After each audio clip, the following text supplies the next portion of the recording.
Good continued burn from our second stage engine there. Now, at this point, our crew is experiencing about 3 Gs in the lead up to SECO 1, which of course will be their first taste of microgravity. SpaceX Dragon, Shannon. There's confirmation of the Shannon abort mode.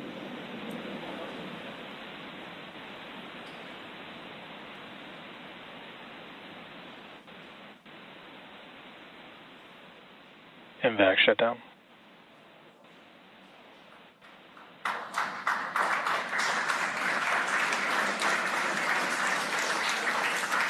SpaceX Dragon, we have a nominal orbit insertion. Nominal orbital insertion, SpaceX, and we had an incredible ride uphill, and now we set our course for the International Space Station aboard the newest member of the Dragon fleet, our spacecraft named Grace. Grace is more than a name. It reflects the elegance with which we move through space against the backdrop of Earth. It speaks to the refinement of our mission, the harmony of science and spirit, and the unmerited favor we carry with humility.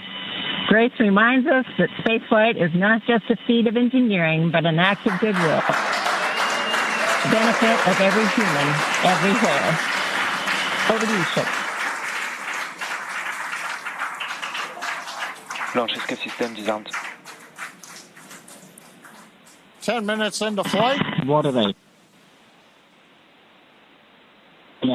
नमस्कार मेरे प्यारे देशवासियों, water ride 40 साल बाद हम वापस अंतरिक्ष में पहुंच गए हैं और कमाल की राइड थी।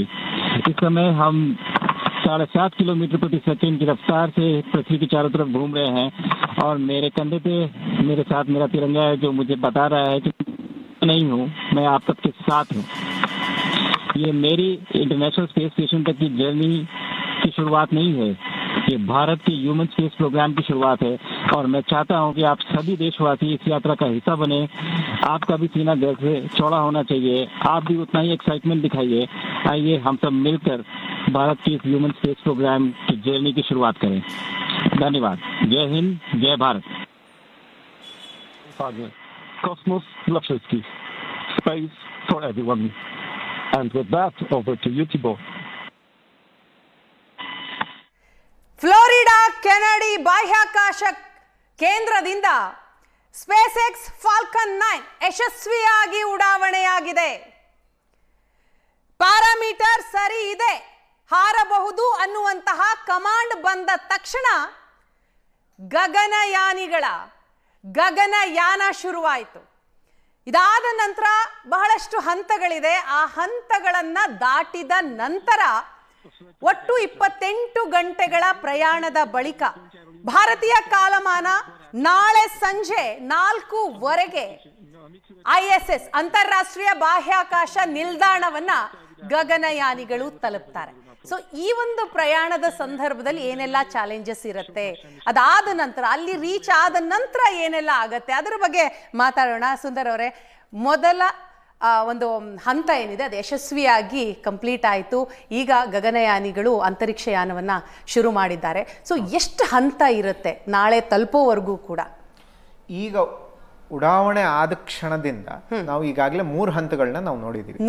ಅಂದ್ರೆ ರಾಕೆಟ್ ನ ಬೇರೆ ಬೇರೆ ಭಾಗಗಳಾಗಿರುತ್ತೆ ವಿಭಜನೆ ಮಾಡಿ ಉಡಾವಣೆ ಮಾಡ್ತಾರೆ. ಯಾಕೆಂದ್ರೆ ಒಂದೇ ಸತಿ ತುಂಬಿ ಹಾರಿಸೋದು ಕಷ್ಟ ಆಗತ್ತೆ. ಹಾಗಾಗಿ ಸ್ಟೇಜ್ 1, ಸ್ಟೇಜ್ 2 ಮತ್ತೆ ಫೈನಲ್ ರಾಕೆಟ್ ನಾವು ಈಗಾಗಲೇ ನೋಡಿದ್ವಿ. ಸ್ಟೇಜ್ 1 ಇಲ್ಲಿ ಸ್ಪೇಸ್ ಎಕ್ಸ್ ಅವ್ರು ಬಳಕೆ ಮಾಡ್ತಾ ಇರೋ ಫ್ಯಾಲ್ಕನ್ ನ ಒಂದು ವೈಶಿಷ್ಟ್ಯತೆ ಏನು ಅಂದ್ರೆ, ಆ ಸ್ಟೇಜ್ 1 ರಾಕೆಟ್ ಏನ್ ಅವ್ರನ್ನ ಕರ್ಕೊಂಡೋಗಿ ಒಂದು ಹಂತಕ್ಕೆ ಬಿಡ್ತು, ಅದಾದ ನಂತರ ಅದನ್ನ ವಾಪಸ್ ಕರ್ಕೊಂಡ್ಬಂದು ಸಕ್ಸಸ್ಫುಲ್ ಆಗಿ ಲ್ಯಾಂಡ್ ಮಾಡಿದ್ದಾರೆ. ಅದನ್ನೇ ನಾವು ಕೇಳಿದ್ವಿ. ಆ ಸ್ಟೇಜ್ 1 ಲ್ಯಾಂಡಿಂಗ್ ಸಕ್ಸಸ್ಫುಲ್ LC-1 ಅನ್ನೋ ಒಂದು ಕೆನಡಿಯಿಂದ ಸ್ವಲ್ಪ ದೂರದಲ್ಲಿರೋ ಇನ್ನೊಂದು ಕೇಂದ್ರದಲ್ಲಿ ಅದನ್ನ ವಾಪಸ್ ತಂದಿರಿಸಿದ್ದಾರೆ. ಮುಂದಿನ ಉಡಾವಣೆಗೆ ಅದನ್ನ ಮರುಬಳಕೆ ಮಾಡ್ತಾರೆ, ರೀಯೂಸ್ ರಾಕೆಟ್ಸ್ ಅಂತ ಕರೀತಾರೆ. ಅಂದ್ರೆ ಅದನ್ನ ಮತ್ತೆ ಇಲ್ಲಿಗೆ ತರ್ತಾರ? ತಂದಾಗಿದೆ. ಅಲ್ಲ, ನೀವು ಹೇಳಿದ್ರಿ ಈಗ ಈ ಒಂದು ಫ್ಲೋರಿಡಾ ಕೇಂದ್ರ ಏನಿದೆ, ಸೊ ಅಲ್ಲಿಂದ ಇನ್ನೊಂದು ಸಮೀಪದಲ್ಲಿ ಅದನ್ನ ಲ್ಯಾಂಡ್ ಮಾಡಿದ್ದಾರೆ. ನೆಕ್ಸ್ಟ್ ಲಾಂಚ್ ಎಲ್ಲಿ ನಡೆಯುತ್ತೆ, ಆ ಲಾಂಚ್ ಸ್ಟೇಷನ್ಗೆ ಇದನ್ನ ಎತ್ಕೊಂಡೋಗಿ ಮತ್ತೆ ಫ್ಯೂಯಲ್ ನ ತುಂಬಿ ರೀಫಿಲ್ ಮಾಡಿ ಮರುಬಳಕೆಯನ್ನ ಮಾಡ್ತಾರೆ. ಸೊ ಸ್ಟೇಜ್ 1 ಸಕ್ಸಸ್ಫುಲ್ ಆಗಿ ಮುಗಿದಿದೆ. ಅದಾದ ನಂತರ ಸ್ಟೇಜ್ 2 ನೋಡಿದ್ವಿ. ಇದು ಸ್ಟೇಜ್ 1 ಎಲ್ಲಿಂದ ಬಿಟ್ಟಿರುತ್ತೋ ಅಲ್ಲಿಂದ ಇನ್ನೊಂದಷ್ಟು ದೂರಕ್ಕೆ ಸ್ಟೇಜ್ 2 ಕರ್ಕೊಂಡು ಹೋಗಿ ಆ ಡ್ರ್ಯಾಗನ್ ಏನು ಸ್ಪೇಸ್ ಕ್ರಾಫ್ಟ್ ಇದೆ, ಗಗನಯಾನ, ಅದನ್ನ ಅಲ್ಲಿ ಬಿಡುತ್ತೆ. ಅದು ಬಿಟ್ಟಿದೆ, ಸಕ್ಸಸ್ಫುಲ್ ಆಗಿದೆ. ಅದಾದ ಕ್ಷಣದಲ್ಲಿ ನಮ್ಮ ಶುಕ್ಲ ಅವ್ರು ಯಾರು ಪೈಲಟ್ ಇದ್ದಾರೆ ಅವ್ರು ಟೇಕ್ ಓವರ್ ಮಾಡಿದ್ರು, ಗ್ರೂಪ್ ಕ್ಯಾಪ್ಟನ್. ಹೌದು, ಟೇಕ್ ಓವರ್ ಮಾಡಿದ ತಕ್ಷಣ ಒಂದು ಸಂದೇಶವನ್ನು ಭಾರತಕ್ಕೆ ಕೊಟ್ಟರು. ನಾವು ನಮ್ಮ ಗಗನಯಾನವನ್ನು ಶುರು ಮಾಡ್ತಾ ಇದ್ದೀವಿ, ಈಗಾಗಲೇ ಎಲ್ಲ ಪ್ಯಾರಾಮೀಟರ್ಗಳು ಸರಿಯಾಗಿ ಓಡ್ತಾ ಇವೆ ಅಂತ ಗೊತ್ತಿದೆ. ನಾವು ಸ್ಕ್ರೀನ್ನಲ್ಲೂ ನೋಡಿದ್ವಿ, ಅವರು ಪ್ಯಾರಾಮೀಟರ್ಗಳನ್ನ ಚೆಕ್ ಮಾಡ್ತಾ ಇದ್ದಿದ್ದು. ಅವ್ರಿಗೆ ಒಂದಷ್ಟು ಲಿಸ್ಟ್ ಕೊಟ್ಟಿರ್ತಾರೆ, ಈ ಪ್ಯಾರಾಮೀಟರ್ ಹಿಂಗಿರುತ್ತೆ ಹಿಂಗಿರಬೇಕು ಅಂತ, which is based on simulation. ಭೂಮಿಯ ಮೇಲೆ ಕಂಪ್ಯೂಟರ್ಗಳ ಮುಖಾಂತರ ಒಂದು ಪ್ರೋಗ್ರಾಮ್ನ ರನ್ ಮಾಡಿ ಒಂದು ಔಟ್ಪುಟ್ ಬಂದಿರುತ್ತೆ, ಅದನ್ನ ಇವ್ರ ಕೈಗೆ ಕೊಟ್ಟಿರ್ತಾರೆ. ಅದನ್ನ ಇವ್ರು ಕಂಪೇರ್ ಮಾಡ್ತಾ ಹೋಗ್ತಾರೆ. ಎಲ್ಲಿ ವ್ಯತ್ಯಾಸಗಳಾಗುತ್ತೋ ಇಮಿಡಿಯೇಟ್ ಆಗಿ ಸಿಸ್ಟಮು ಹೇಳುತ್ತೆ, ಇಲ್ಲಿ ಗ್ರೌಂಡ್ ಸ್ಟೇಷನ್ಗೂ ಹೇಳುತ್ತೆ, ಅವ್ರಿಗೂ ಹೇಳುತ್ತೆ. ಸೊ ಇದೊಂಥರ ತ್ರಿಕೋಣ ಕಮ್ಯುನಿಕೇಶನ್ ಸಿಸ್ಟಮ್ ನಡೀತಾನೇ ಇರುತ್ತೆ. ಎಲ್ಲಿವರೆಗೂ ಅಂದ್ರೆ ನೀವು ಹೇಳಿದ್ರಲ್ಲ, ಇನ್ನು 28 ಗಂಟೆಗಳ ಕಾಲ ಪ್ರತಿ ಸೆಕೆಂಡು ಈ ಕಮ್ಯುನಿಕೇಶನ್ ಟ್ರ್ಯಾಕಿಂಗ್ ಆಗ್ತಾನೇ ಇರುತ್ತೆ. ಇದು 28 ಗಂಟೆಗಳಾದ ನಂತರ ಇವಾಗ ಎಲ್ಲಿ ನಮ್ಮ ಅಂತಾರಾಷ್ಟ್ರೀಯ ಬಾಹ್ಯಾಕಾಶ ಕೇಂದ್ರ ಇದೆ, ISS ಅಂತ ನಾವೇನು ಕರೀತಾ ಇದೀವಿ, ಅದೆಲ್ಲಿದೆ ಅದರ ಹತ್ರಕ್ಕೆ ಹೋಗಿ ಸೇರ್ಕೊಳ್ಳುತ್ತೆ. ನೀವು ಈ ಟ್ರೈನ್ನ ಲಾಕ್ ಮಾಡೋದು ನೋಡಿರ್ತೀರಲ್ಲ, ಒಂದು ಬೋಗಿನ ಇನ್ನೊಂದು ಬೋಗಿಗೆ ಡಾಕಿಂಗ್ ಅಂತಾರೆ. ಹಾಗೆ ಈ ಡ್ರ್ಯಾಗನ್ ಸ್ಪೇಸ್ ಕ್ರಾಫ್ಟ್ ಏನಿದೆ ಅದೀಗಾಗಲೇ ಅಲ್ಲಿ ಸ್ಥಾಪಿತವಾಗಿರೋ ಬಾಹ್ಯಾಕಾಶ ಕೇಂದ್ರಕ್ಕೆ ಹೋಗಿ ಜೋಡಣೆ ಆಗತ್ತೆ. ಜೋಡಣೆ ಆಗಿ ಈ ಡ್ರ್ಯಾಗನ್ ನಲ್ಲಿ ಇರ್ತಕ್ಕಂಥ ವ್ಯಕ್ತಿಗಳು, ಅಂದ್ರೆ ಈ ಬೋಗಿನಲ್ಲಿ ಇರ್ತಕ್ಕಂಥ ವ್ಯಕ್ತಿಗಳು ಮುಖ್ಯ ಟ್ರೈನ್ ನ ಸೇರ್ಕೋತಾರೆ. ನಿಜವಾಗ್ಲೂ ಹಿಂಗ್ ನಡೆದು ಹೋಗ್ತಾರೆ. ಅವ್ರು ಹೋಗಿ ಆ ಮುಚ್ಚಳ ಮುಚ್ಚೋವರೆಗೂ ಪ್ರತಿ ಕ್ಷಣವೂ ರಿಸ್ಕ್. ಬಾಹ್ಯಾಕಾಶ ಕೇಂದ್ರವೇ ರಿಸ್ಕ್, ಅದು ಬೇರೆ ವಿಚಾರ. ಆದ್ರೆ ಈ ಯಾನದ ವಿಚಾರಕ್ಕೆ ಬಂದಾಗ, ಈ ಆಕ್ಸಿಯಂ 4 ಮಿಷನ್ ವಿಚಾರಕ್ಕೆ ಬಂದಾಗ, ಎಲ್ಲಿವರೆಗೂ ಅವರು ಹೋಗಿ ಸುರಕ್ಷಿತವಾಗಿ ಬಾಗಿಲು ಹಾಕೊಳ್ಳಲ್ವೋ ಅಲ್ಲಿವರೆಗೂ ರಿಸ್ಕ್ ತಪ್ಪಿದ್ದಲ್ಲ. ಅಲ್ಲಿವರೆಗೂ ಪ್ರತಿ ಕ್ಷಣ, ಮಿನಿಟ್, ಸೆಕೆಂಡ್ ಬೈ ಸೆಕೆಂಡ್ ಆ ಯಾನದಲ್ಲಿ ಏನ್ ನಡೀತಾ ಇದೆ, ಇವರ ದೇಹ ಸ್ಥಿತಿ ಹೇಗಿದೆ, ಮನಸ್ಥಿತಿ ಹೇಗಿದೆ, ಆ ಸ್ಪೇಸ್ ಸೂಟ್ಗಳಲ್ಲಿ ಒಂದಷ್ಟು ನಾವು ಹೇಗೆ ಸ್ಮಾರ್ಟ್ ವಾಚ್ ಹಾಕೊಂಡಿರ್ತೀವಿ ಹಾಗೆ ಬಯೋ ರಿಯಾಕ್ಟರ್ಸ್ ಇರ್ತವೆ. ಅವೆಲ್ಲವೂ ಅವರ ಸ್ಪೆಸಿಫಿಕೇಶನ್ಸ್ನ ತಗೊಂಡು ಇಲ್ಲಿ ಕಳಿಸ್ತಾ ಇರ್ತವೆ.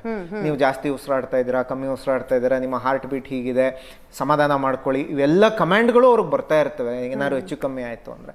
ಸೊ ಪ್ರತಿ ಕ್ಷಣ ಪ್ರತಿ ನಿಮಿಷ ಬಹುಮುಖ್ಯವಾಗಿರ್ತಕ್ಕಂಥದ್ದು.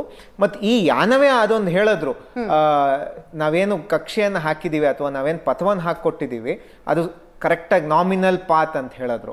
ಅಂದ್ರೆ ನಾವೇನ್ ನಿರ್ದಿಷ್ಟವಾಗಿ ಹೇಳಿದೀವಿ ಹಿಂಗ್ ಹೋಗು ಅಂತ, ಹೆಚ್ಚು ಕಮ್ಮಿ ಅದೇ ಹಂಗೇ ಹೋಗ್ತಾ ಇದೆ. ಹಾಗಾಗಿ ನಮ್ಮ ಒಂದು ಭರವಸೆ ಏನು ಅಂದ್ರೆ, ನಮ್ಮ ವಿಜ್ಞಾನ ಮತ್ತು ಗಣಿತ ಏನ್ ಹೇಳಿದೆ ಅದನ್ನ ಸಿಸ್ಟಮ್ ಫಾಲೋ ಮಾಡ್ತಾ ಇದೆ. ಫೈನಲಿ ಯಾಕಂತಂದ್ರೆ ಕರೆಕ್ಟ್ ಸುರಕ್ಷಿತವಾಗಿ ಹೋಗ್ತಾ ಇದೆ ಅಂತ. ಯಾಕಂತಂದ್ರೆ ಈಗಾಗಲೇ 6 ಬಾರಿ ಕ್ಯಾನ್ಸಲ್ ಆಗಿ ಕೊನೆ ಕ್ಷಣದಲ್ಲಿ ಈಗ ಎಲ್ಲವೂ ಕೂಡ ಸಕ್ಸಸ್ ಆಗಿದೆ ಅಂತ. AP ಭಟ್ ಅವರೇ, ಐತಿಹಾಸಿಕ ಕ್ಷಣ, ಅವಿಸ್ಮರಣೀಯ ಕ್ಷಣಕ್ಕೆ ನಾವೆಲ್ಲರೂ ಕೂಡ ಸಾಕ್ಷಿ ಆದ್ವಿ. ತಾವು ಕೂಡ ಸ್ಕ್ರೀನ್ನ ಮುಖಾಂತರ ಅದನ್ನ ನೋಡಿದ್ರಿ. ಸೊ ಇಲ್ಲಿಂದ ಈಗ ಏನು ಯಾನ ಶುರು ಆಯ್ತು, ಇಲ್ಲಿಂದ ಅಲ್ಲಿ ಹೋಗಿ ತಲುಪೋವರೆಗೂ, ISS ತಲುಪೋವರೆಗೂ ಕೂಡ ಬಹಳ ಚಾಲೆಂಜಸ್ ಈ 4 ಯಾನಿಗಳಿಗೆ. ಏನ್ ಹೇಳ್ತೀರಿ? ಖಂಡಿತವಾಗಿ ಪ್ರಥಮವಾಗಿ ಹೇಳಬೇಕು ಅಂತ ಹೇಳಿದ್ರೆ, ಶುಭಾಂಶು ಶುಭಮಸ್ತು, ಒಳ್ಳೆಯದಾಗಲಿ, ಅತ್ಯುತ್ತಮವಾದಂತಹ ಪ್ರಯೋಗಗಳನ್ನ ಮಾಡಿ ಭಾರತಕ್ಕೆ ಮರಳಿ ಅಂತ ಹೇಳುವಂತಹ ಶುಭಾಶಯಗಳನ್ನು ಹೇಳ್ತೇನೆ. ಈಗಲೇ ನಮ್ಮ ಶುಭಾಂಶು ಅವರು ಅವರ ಕಾರ್ಯಕ್ಷಮತೆಯನ್ನು ಮಾಡ್ತಾ ಇದ್ದಾರೆ. ಹೌದು, ಇದೊಂದು ಎಷ್ಟು ಅದ್ಭುತ ಕ್ಷಣ ಅಂದರೆ, ಆಕಾಶಕ್ಕೆ ಜಿಗಿದು ಈಗ ಜಿಗೀತು, ರಾಕೆಟ್ ಜಿಗಿದು ರಾಕೆಟ್ ಇಂದ ನಮ್ಮ ಡ್ರ್ಯಾಗನ್ ಹೊರಗೆ ಬಂದು ಹೋಗುವಂತಹ ಪ್ರಕ್ರಿಯೆ ಇದೆಲ್ಲ 28 ಗಂಟೆ.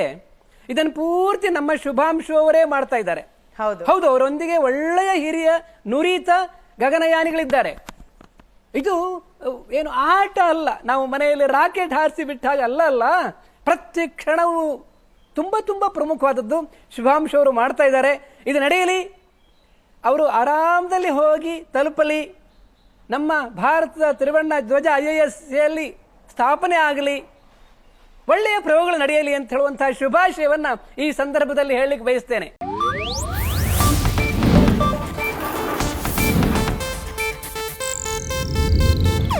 ಇದು ಏಷ್ಯಾನೆಟ್ ನ್ಯೂಸ್ ನೆಟ್ವರ್ಕ್ ಪ್ರಸ್ತುತಿ.